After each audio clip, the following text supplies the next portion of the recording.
मङ्गलम्।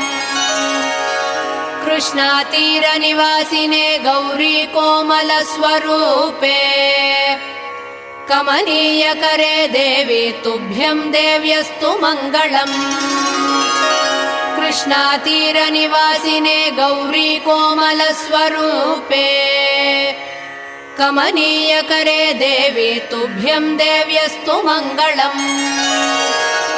शुभप्रदे शोभनकरे सुन्दरस्वरूपे कनकदुर्गे देवी तुभ्यं देव्यस्तु मङ्गलम्। शुभप्रदे शोभनकरे सुन्दरस्वरूपे कनकदुर्गे देवी तुभ्यं देव्यस्तु मङ्गलम्।